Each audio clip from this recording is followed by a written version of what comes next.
have been various publications and comments recently on my refund of 365,392.67 Ghana cedis paid into my account, and I wish to provide the following clarification.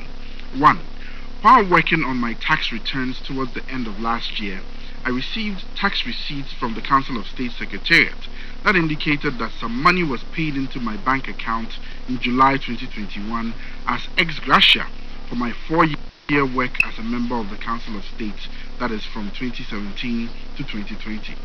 I applied for and received a statement from my bankers that confirmed that indeed some money was paid into my account. I eventually confirmed from the Council of State Secretariats that the sum of 365,392.67 Ghana cedis was paid into my account as ex-gratia. 3. I did not think the payment was made to trap me, as is being speculated.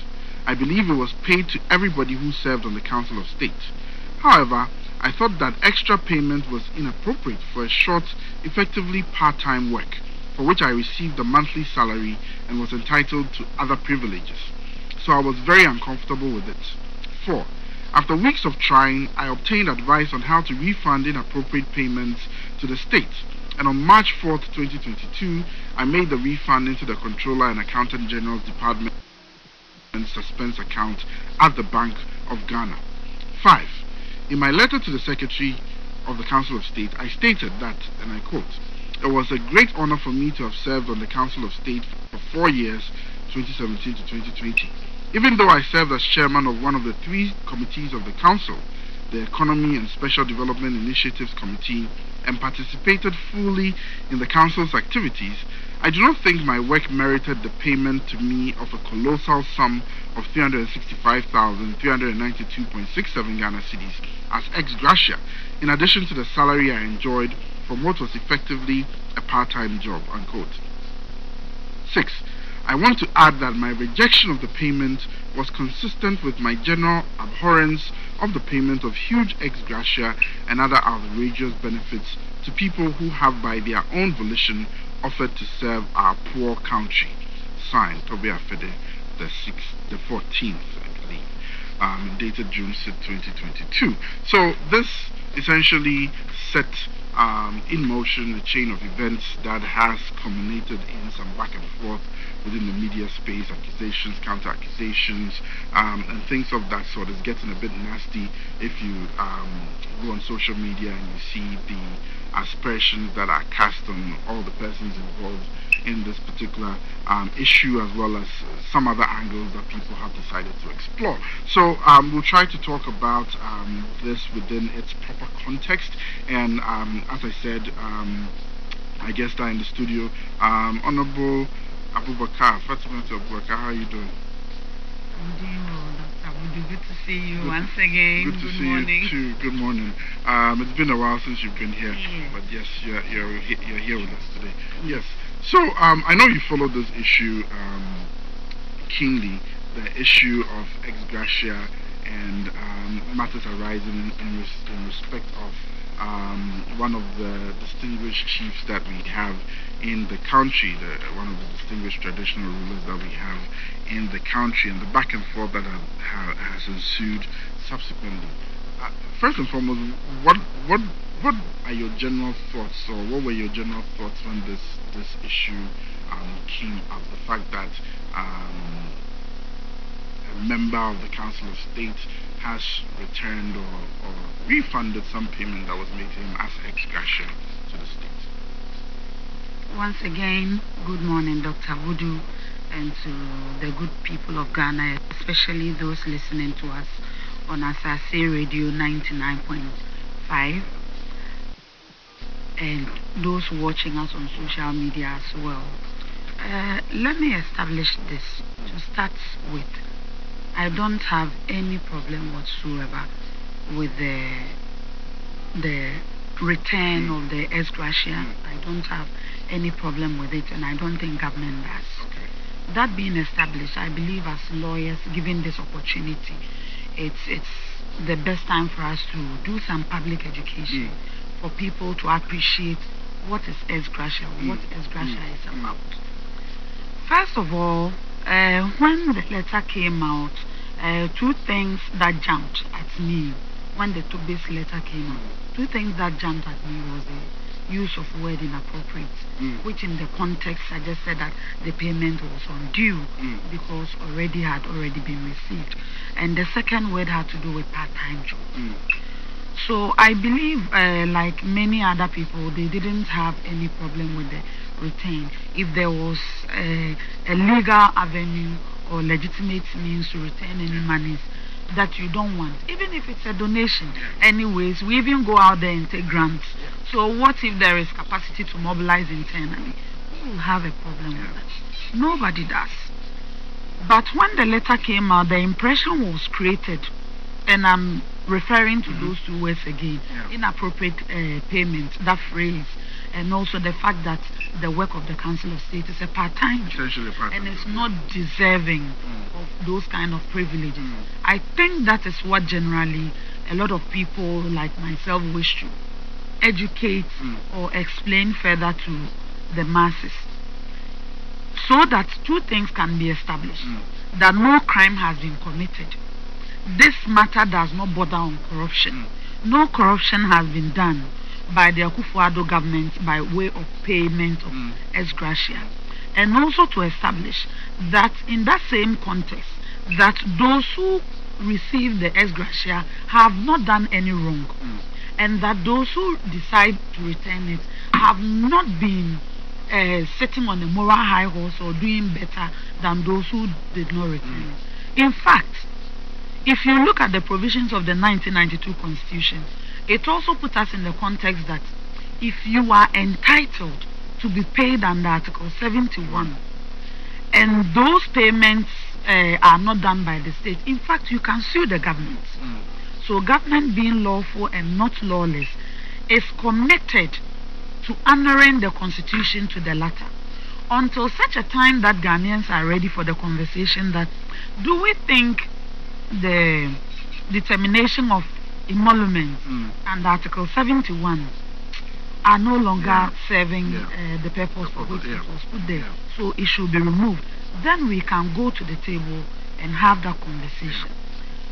But until then, if you get any appointment and per the constitutional provisions under Article 71, you fall within under it. A committee will be set up. The committee will be determined, will be asked to determine your emolument, and you will be entitled to those emoluments.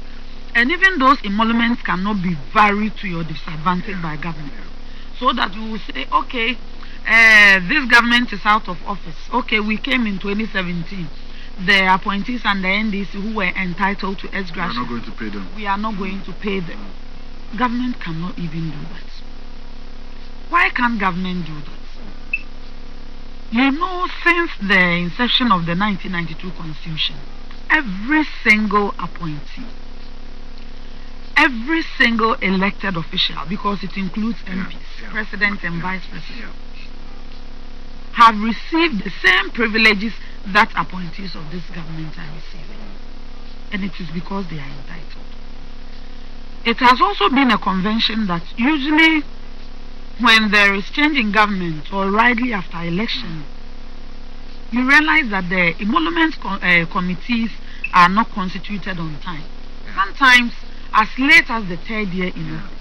So for instance, if you were appointed in 2017, by the emolument committee was constituted maybe a year or two later, and then the determination of your salary came during the latter part of your appointment.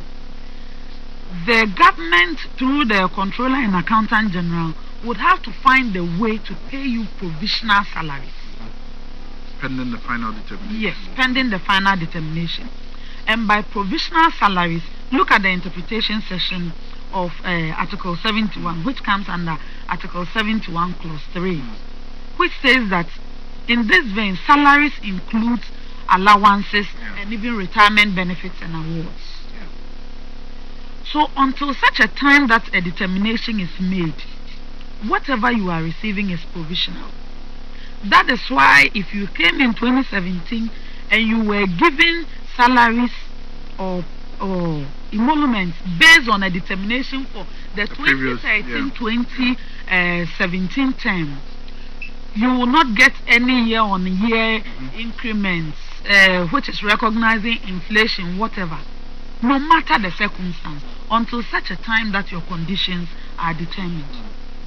And when those determinations are made, the Controller and Accountant General Department will compute the difference between your salaries determined under the 1992 Constitution and the provisional payments that were made just to sustain you. So they strike a difference between what the committee that was set up to determine your own, that's the 2017 to 2020 salary, a difference between that and what you were actually being paid as provisional salary, which was based on the previous 2013 to 2016 period. That's what you're saying? Yes. So for instance, if your conditions were such that you were given an appointment and they say, okay, we haven't constituted the committee, which is supposed to be by the Constitution of the Republic of Ghana. So let us pay you 1,000 Ghana cedis every month. Which is based on the previous time that the determination is made.